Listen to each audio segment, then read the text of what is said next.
Kitu alikuwa ananiletea kwa nyumba ni wasichana, anakuja nao anawadinya kwa kitanda changu. Hivyo tu. Sema kuwa mimi si mtamu na pia sijui kumoni. Akiniambia mambo na kumoni, kwa napuuza tu. Juu nilikuwa naona kama ni mzigo na mpea tu vizuri. Juu sasa kumoni ni nini sasa? Ladies and gentlemen, kwenye hii episode tunaenda kusikia historia ya madam fulani mwenye experience kubwa kwa relationship. Tutaweza kujifunza mambo mengi ambayo ulikuwa hujui. So ningependa utufuatilie mwanzo mpaka mwisho ili uweze kusikia changamoto zilizowakuta watu wengine, ndio upate kitu cha kujifunza kutoka hapo. So bila kupoteza muda, wacha tuanze kipindi tusikie madam mwenyewe anasema aje, tusikie nini limekuta, nini alijifunza kupitia hizo changamoto, tuweze kuenjoy. Karibu. Asante. Unaitwa nani? Unatokea wapi? Jina langu ni Mercy, mimi ni single mother na niko na watoto 3. And I'm proud of that. Okay. Hao watoto 3 wote ni wa mzazi mmoja ama umechanganya? Ni wa mzazi mmoja. Okay. Babao ni mmoja. So umesema wewe ni single mother. Okay. Na niko proud. Uko proud kuwa single mother. So kabla ukuwe single mother, kuna mahali historia yako ilianzia paka unajikuta wewe ni single mother. Kuliendaje? Kwanza huyo mtu mwenye mlikuwa na yeye mpaka mkapata watoto 3 mlipatanaje? Na mlipatana wapi? Tulipatana kwenye club. So mimi nilikuwa nauza pombe, yeye alikuja kama customer. So tulipatana kwa club. Wewe ulikuwa unauza pombe, hii ni customer. Alikuwa customer. Okay, mtu akakuja akakunok, akakupenda, ama mkapendana, mkaanza mahusiano hapo. Customer na tungependa kujua kati ya wewe na huyo jamaa nani alitongoza mwingine wa kwanza? Yeye ndiye alinitongoza wa kwanza. Okay. Nini likuvutia kwake? Okay, kikinivutia kwake maongezi.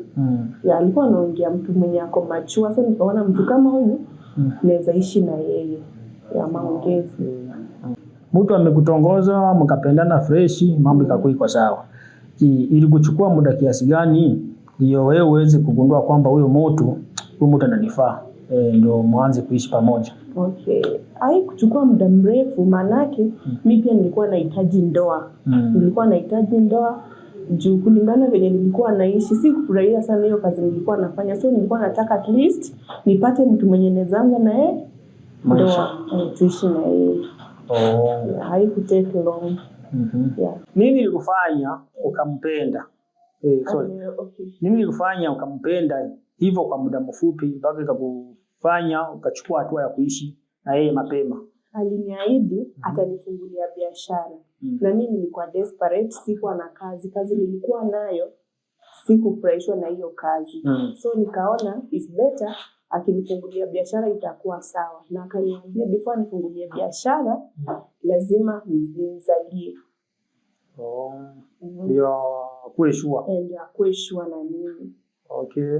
So after umemzalia, alikuja akafanya kile chenye mlikubaliana kufanya, ama yani kile chenye alikuwa amekuahidi atakufanyia aliweza kukufanyia kama kufungulia biashara nini? Nilizaa mtoto wa kwanza, nikazaa wa pili, nikazaa wa 3. Sikuona akiwa na hiyo shughuli. Hakushughulika hata kunifungulia biashara. Okay. Na ugomvi yenu ilianzia wapi? Na ni nini ilileta hiyo ugomvi? Juu mpaka mko na watoto 3, kumaanisha mambo yenu ilikuwa sawa? Okay. Wakati alipokuwa akirudi kama amelewa, alikuwa ananipiga akinitusi, akisema kuwa mimi si mtamu na pia sijui kumoni. Na nikijaribu kuongea kitu nilikuwa nachapwa. Nilikuwa nachapwa hadi napelekwa hospitali na majirani. Na ukipelekwa hospitali, wakati unapelekwa hospitali, yeye alikuwa wapi? Wakati unapelekwa hospitali, yeye yani alikuwa ako wapi? Yeye mko pamoja ama anabaki? Akiona nimeumia, alikuwa anatoka after 3 days. Then anarudi, tunaendelea na maisha hivyo hivyo tu.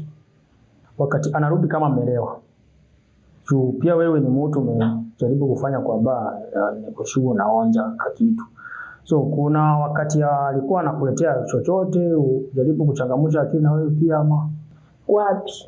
Kitu alikuwa ananiletea kwa nyumba ni wasichana, anakuja nao anawadinya kwa kitanda changu.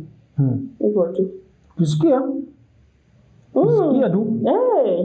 Nakumbuka tuko na watoto pia wanasikia. Wow. Yeah. Hai, ilikuwa mbaya sana. Okay. Unajua mimi mahali sijakuelewa vizuri. Unasema anarudi na wasichana anawadinya kwenye kitanda. Okay, sawa. So, ulikuwa unafukuzwa kidogo kwanza utoke nje ama kulikuwa kunaendaje? Okay, ndio nimesema hapo mbeleni, hakuwa nifukuza. Unaona? Alikuwa anatuambia tusilale kwa hicho kitanda. Ako na wageni wake special. Sisi tulikuwa tunatandika na watoto chini, tunalala chini. So yeye na mgeni wake wanalala kwenye kitanda. Na mnafanya mapenzi live. Wanafanya mapenzi zao, watoto wanasikia. Sipo na otherwise. Okay. Yeah.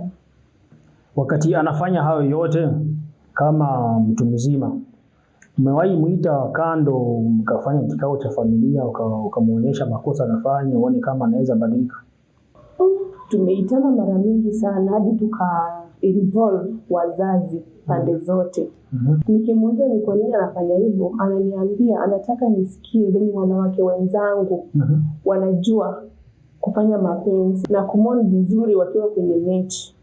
Sasa wakati unavumilia hayo yote makubwa hivyo, ni nini kabisa kilichokufanya? Ni nini kilichokufanya yani mpaka ushindwe kuvumilia ukaona uondoke? Wakati umevumilia hayo yote, watu wanafanya mapenzi, ukiangalia madharau nini, ukavumilia. Nini ilifanya ukashindwa kuvumilia wakati umevumilia hayo yote makubwa hivyo? Okay, hiyo ni swali nzuri sana.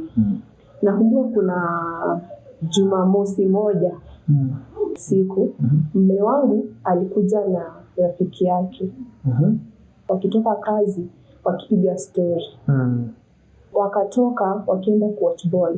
Kabla watoke waende kuwatch ball, rafiki yake alikuwa ananisifia akisema mume wangu alioa mali safi. Alafu mume wangu akamjibu akamwambia akimuongelesha vizuri anaweza mconnect na mimi asikie vizuri. Sasa mimi nikaona ni kama tu jokes ya kawaida. Waliporudi kutoka kuona mpira walikuja wakiwa watatu. Mume wangu, rafiki yake na msichana mwingine. Kama kawaida nilipoona mume wangu ameingia na yule demu, nilikuwa nawapisha, mimi natandika chini na waachia space yao. But this time ilikuwa kugumu juu kuna mwenye alikuwa ameongezeka. Mume wangu alipoanza kufanya mapenzi na yule demu alikuja naye, aliambia rafiki yake kama atashindwa kuvumilia achangamkie mwenye karibu yake. Of which ni nani? Ni mimi. You can imagine huyo jamaa alianza kutoa nguo zote akabaki na boxer. Akakuja kunishika. Na watoto wajua hapo? Watoto walikuwa naona ama walikuwa tayari wameshalala? Juu venye waliingia na kelele, unaona. So walikuwa wamelewa wote. So watoto walisikia wakaamka. Okay. Nilipiga nduru nikiomba usaidizi. Ya kushangaza, mume wangu aliniambia nitulie nisikie utamu.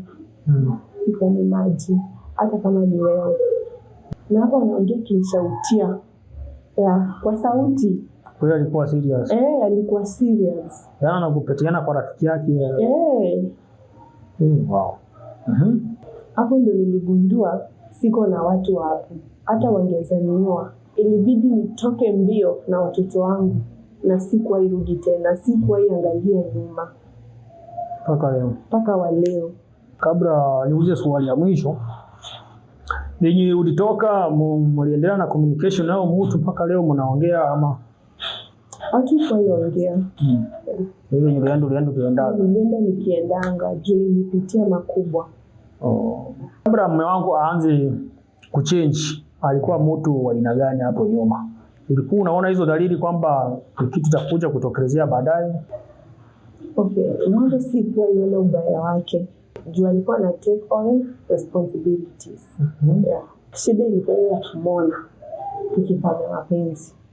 Mpaka leo yenye huko kuna kitu ambacho unaona unajaribu kufikiria, unajutia, labda kama ungerekebisha, kama ungejua mwanzo urekebishe, kingenusuru ndoa yako mpaka leo muwe mko na mume wako mnalea watoto pamoja? Yeah. Akiniambia mambo na kumwona, kwa napuuza tu. Juu nilikuwa naona kama ni mzigo na mpea tu vizuri. Juu sasa kumwona ni nini sasa?